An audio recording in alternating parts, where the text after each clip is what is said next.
All right, check this out. D says no.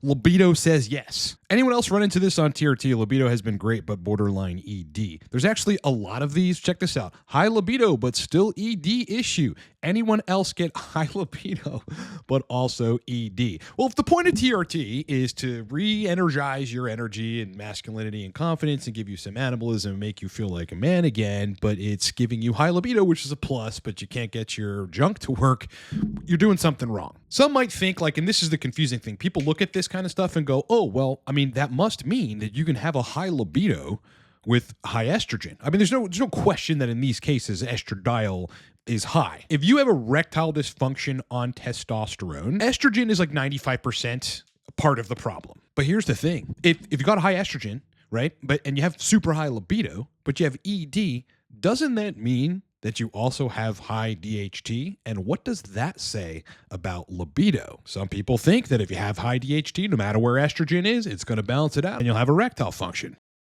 This is usually not true. So let's break this down. High libido, but your junk doesn't work. On TRT, I'm going to tell you why this happens and how to fix it. Stick around. Let's get into it.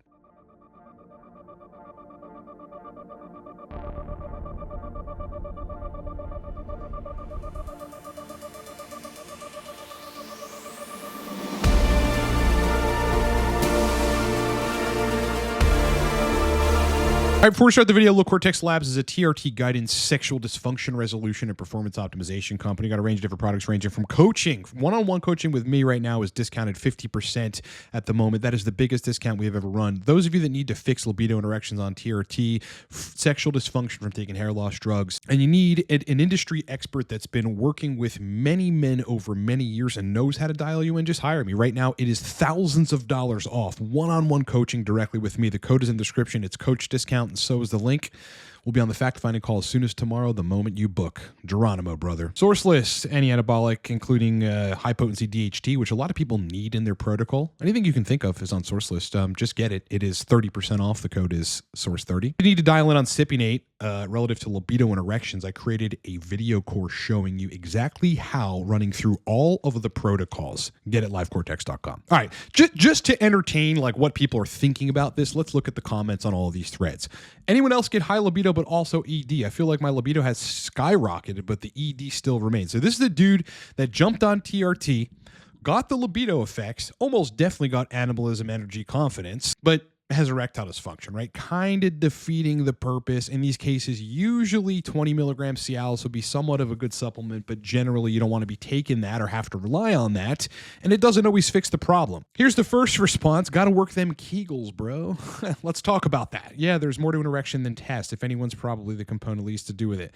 Test has the least to do with it, even though it converts to DHT, which has the most to do with it. I've always found prolactin to have an influence, the most influence. Well, that's true. Yeah, prolactin is going to absolutely ruin your dick. All right, let's talk about this for a second, just so that people don't have misconceptions. I think this brings up a good point. When people have ED on TRT, but their libido is high, you have guys in the comment section of the subreddits going, well, erections aren't necessarily due to test. In other words, they're saying, look away from the hormone protocol as the cause of your boner issues. You do not want to do this, right? Because then you're going to go down the rabbit hole of a whole bunch of other things, not the least of which is dopamine, oxytocin, the things that are involved in the process.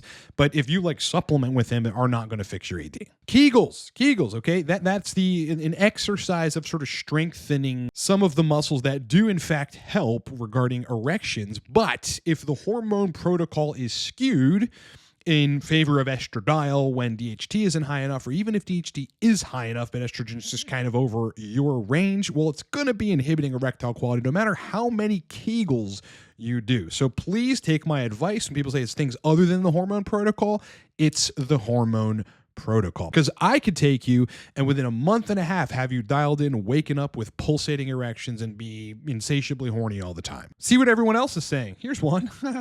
High E2, period.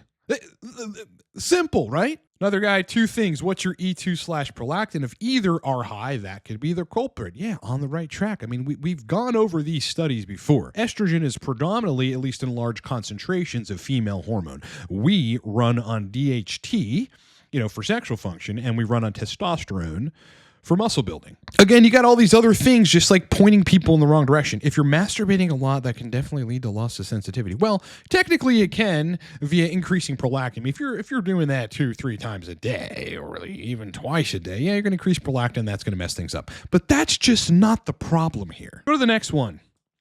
Dick says no. Libido says yes. Anyone else run into this? Libido has been great, but borderline ED. First comment.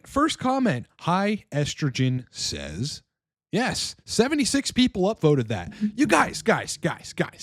I know that there are people on the internet that are trying to tell you that estrogen does not matter, that estrogen is neuroprotective, cardioprotective, protective for your joints, it's anabolic, and therefore... Oh, and it contributes to libido as well. And therefore, you don't need to do anything with it. But I'm not the first to tell you, but I am the guy who has told you many, many times, estrogen is usually the culprit in these situations. Barring a situation where you can't convert enough of your test to DHT because you got impaired 5-alpha reductase enzymes from taking finasteride or other hair loss drugs, it's always estrogen. And 76 people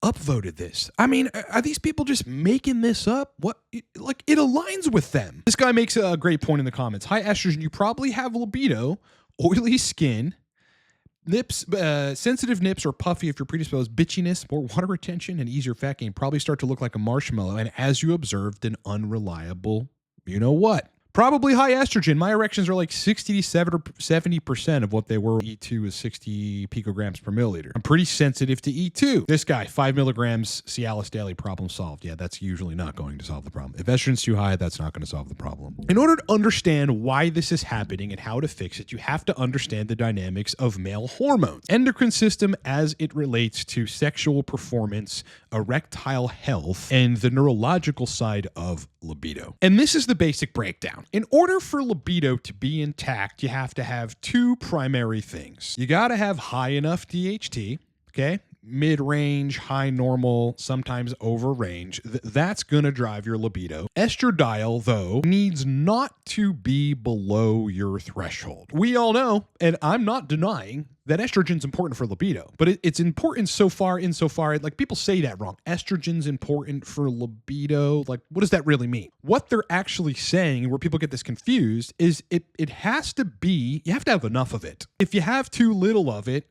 well, then your libido goes away. It does not mean that you can have high estrogen, like, okay, estrogen's just the driver of libido. Estrogen is not the driver of male libido. DHT is with estrogen in your range. So it can't be too low, but it also can't be too high, because eventually, even if you have high DHT, the estrogen is going to start muting libido. It does this neurologically in the arcuate nucleus of the brain, where prolactin-inhibiting hormone, otherwise known as dopamine, is inhibited by estradiol. Please study brain physiology. So this guy, these guys in these cases have one of the two things that contribute to libido and erections on TRT, and that is high DHT. So of course, you're going to have a libido, and it's going to make people think that because estrogen is sitting at 65 picograms per milliliter, that you need estrogen at 65 picograms per milliliter or higher or around that area to have libido, and I promise you, you don't. I have had stellar, killer, rockin' libido with estradiol at 18. That was when it fell down naturally on a really low dose of test. The problem here is you've got one of the two elements that are necessary for libido and erections specifically on TRT, and that's high DHT, but you have one thing inhibiting the erections, which is the high estradiol. It's essentially canceling out. Nobody wants to be in a state, and you should never be in a state, and this is how you know you're not dialed in, where your libido's high, but you have ED. Come on, let's get real. So this is what needs to happen. Let's talk about how to fix this. What needs to happen in all of these situations is the person has to get the estrogen down in the sexual sweet spot zone. That is the range of serum estradiol, because that's the only thing we can measure. The tissues is where it really matters. We can't measure that. The range of serum estradiol, where sexual function is going to be as good as it can be. Effectively, the range in estradiol where estrogen is not inhibiting erectile quality. Now, the tricky dilemma that people run into when they get it there, if they can't take AIs to get it there, which I'm over the years, I've just learned more and more people have a hard time tolerating AIs, is that, well, you have to take your dose down to get the estrogen, in a reasonable spot in your sex-specific zone, but then the DHT goes down as well. And this is where it all becomes problematic, because now Your libido's good, your erections are okay, nothing's inhibiting them, but you just don't have enough DHT. So some of the other benefits, like sex might be all right, but some of the other things that you definitely want to have a primed protocol, like pulsating random erections that pop out of nowhere. When you're walking to take a piss in the morning, your dick is hard, stays hard for 10 minutes throughout the morning. It's hard all night, intermittently throughout the night. These are the kind of things you want. That's a sign of a healthy protocol. That's what the extra DHT will do, on top of making you horny as hell in a very primal way. So let's run through a protocol, okay? Because these guys aren't talking about their protocols. Let's just say they're at 150 milligrams a week. They're injecting every 3.5 days, 75 milligrams at a time of cypionate. Okay, they're on 250 IU of HCG every other day, which for some people is a phenomenal dose. For others, it's just not. Estrogen's at 50, total test is at 1200, and DHT is at like 60, which is good. The two ways to handle this is, one, you try a protocol that keeps your DHT, which would be to use Arimidex, Aromasin, Primobolan, or Masteron in doses which are going to take you time to dial in to get the estradiol down to 28, 29, 25, just kind of right in that range. This is really the sweet spot, while you still have the test and you still have the DHT. Now, as I've talked about, some people just can't appropriately distribute estradiol at the tissues with aromatase inhibitors because the inhibition of aromatase happen at the brain tissue, the penile tissue, and it's starving it of estrogen temporarily, after which you get a rebound and sexual function usually comes back, before which it crashes though, okay? Some people can do that, tolerate it, their body handles the AIs, the Masteron, the Primo well, gets their estrogen in that sweet spot range, and they have enough DHT. That is way number one to solve this problem. It will take you time to dial the AI in. You might have side effects anyway, like joint pain or cognitive or mental side effects. But if you can dial those in, you're going to want to try, because you want the anabolism, the energy, the masculinity, the strength, the cardiovascular benefits, the metabolic benefits, all that stuff of higher test. But if you can't dial those in or use those compounds, you go from this 150 down to 120. You take the HCG in this case to 100 IU a day. Stop pinning that every other day because you're obviously over aromatizing, and that's helping you over aromatize. You keep your injection frequency of every 3.5 days the same, but this time it's only 60 milligrams and it's not 75 milligrams. Then though, you've got to give it 4 weeks to see where that estradiol goes. After 4 weeks, it's dropping, it's dropped, things are probably getting better. Then go run estradiol sensitive and see where it is trending. If it's still at 45, chances are that's not the dose where you're gonna have to lower it. If it's at 35 though, you probably wait another 2 weeks and see if it goes down to 29. And then you're going to be perfect. With 120 milligrams a week of test, you're almost definitely going to still make enough DHT. So that's one way to handle it. And you want to try to maximize it, like having the higher doses if you can. So you got to run through that process, even if it doesn't work. However, as we've described before, if that doesn't work, then you're looking at the 105 to 112 a week dose range, and you should just fucking skip the waiting and pin daily in the upper glute intramuscularly with a 5/8 inch needle, because now you're compounding on the fact that you have a lower dose by doing daily injections, and you got to get them in the muscle, boys. Then with your 100 IU HCG every day and your, call it 105 milligrams a test a week, but pinned every day, unless you're substantially overweight and you drink loads of booze and smoke a lot of pot, the estrogen's almost definitely going to fall in the sex-specific zone. Now, for some people, that's going to dial them in because they'll have enough DHT while estrogen is in the sex-specific zone. But for some people, it's not going to. Sexual function will be all right. You probably need a little Cialis. But you're missing, in this case, if you go too low and estrogen's low, right? It's like where it needs to be, but you don't have enough DHT. You guys know I've been talking about this for a long time. I've seen it over and over the years. When you go on the lower doses, you end up having less DHT. That's just a byproduct of dosing low tests, and your test sitting at 650. I mean, how much DHT are you really going to have there? In those cases, the answer is always transdermal DHT. Again, source list for the 20% stuff. You'd only have to dose a very little bit of it. In some cases, Proviron, which acts as a substitute for DHT to an extent at the ARs and does fix sexual function for people in those cases, or small amounts of testosterone cream applied transcrotally. Because then, again, you've got the estrogen in the sex-specific zone. You're missing a little bit of the DHT. Things are okay. All you need is a little more DHT. Now, that does get confusing, and that's why, it's best if you have the budget, especially hire a professional help you dial in, because I've seen this 1,000 times. You got to have the right dose of the cream.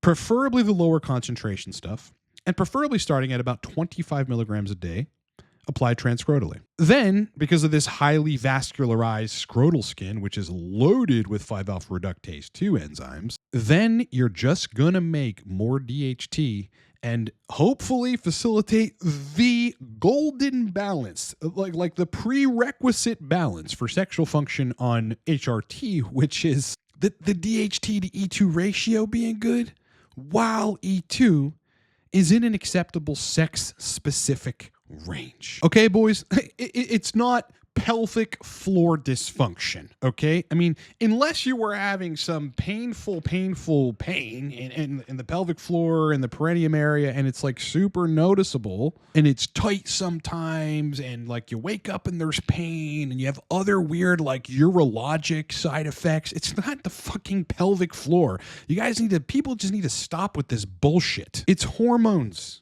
It's hormones. They control the sexual system. This nonsense. Another thing to keep in mind, assuming it's with a partner, it happens once and then it keeps happening, could be anxiety too.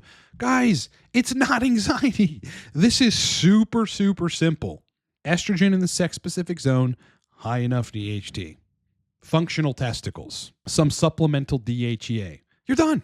You're done. You just have to find the right ranges of these things. And you have guys that have been on TRT for years, man. 3 years, 4 years, they haven't found the range. It's bad advice they're taking on the internet regarding estrogen. Leave it alone. It's not giving, especially the long esters, time for estradiol to fall after you lower your dose. Sometimes takes 4 weeks, sometimes takes 6 weeks. And it's not knowing that you might need to supplement with a little DHT. People have this idea like, I just want to set it and forget it, and I don't want my protocol to be complicated. Well, some people's physiology is just not going to jive with a simple protocol. You might need to add some test cream. You might need to add some transdermal DHT. Who cares? I think about it this way. I don't give a shit what it takes for me to dial in, whether it's when I was on cycle, whether I was on sports TRT, whether I was on 700 milligrams of prop and cream, or whether now I'm on 112 of cypionate, 330 IU of HCG, 20 of DHEA every day, and 25 milligrams transcrotol cream in the morning. Yeah, that's a little convoluted of a protocol. I don't care, because I wake up in the morning with 10-minute erections when I'm trying to piss. Randomly throughout the day, my junk pulsates, and then it's just rock hard. My libido for my chick is insatiably high that in cases where it probably isn't appropriate for us to have sex, I'm pushing the issue. It does not matter, okay? Dial in. Whatever you have to do to dial in, that's my position. Because I'm the guy that over the years has seen thousands upon thousands of men, a lot of whom, most of whom have serious sexual dysfunction. Do you care what we do? You just want your junk back, right? To not have ED with high libido. And we get it done every time. High libido with erectile dysfunction defeats the purpose of TRT at that moment. You've got to modify your protocol. Look through all our content. If you're on Cypionate, get the Cypionate course. Get E2 where you need to be, and get the DHT up, boys. All right, I want you guys to look at this graphic on the screen. The slots that are open now have changed. There are now 10 slots open. There are 10 slots open for 50% discount on one-on-one libido and erection optimization coaching with me. The goal and the strategy and what we get done, because results matter to me more than anything else, is to get you to the point where pulsating erections, insatiable libido nocturnals, morning erections, great erections for sex without the use of PDE5 inhibitors, crazy sensation. I mean, you're just borderline out of control, which is what you want to be regarding sexual function. This is both an art and a science, but largely a science. And I'm the guy that from all around the world gets hired to fix these problems when everyone else couldn't. 50% off right now to hire me. These slots are open, 10 slots open, and this discount goes away when they're booked. Okay? Code is Coach Discount. You can book me in under a minute at livecortex.com. The next steps are I reach out to you. We do the fact-finding call usually that day or the next day, and then Geronimo meaning we start full protocol architecture. You've got me in your corner. Hire me, livecortex.com. Source list, 30% off right now. Okay. If you want to get 20% DHT gel or any anabolic you can think of, just do it. The code is on the screen. It is discounted right now. There's no better time to grab it. Mastering Testosterone Cypionate is a video course I created for people that can't dial in libido erections on cypionate specifically. If you're in that situation, go buy the course. All right, the conclusion of the video is, I hope you guys had a great weekend and Labor Day was, like the, I can't even talk. Hold on.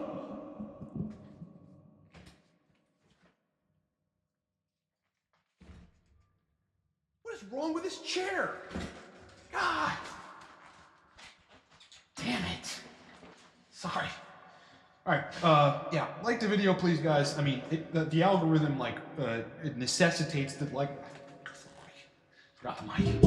It's like the 15th time in the last 2 weeks.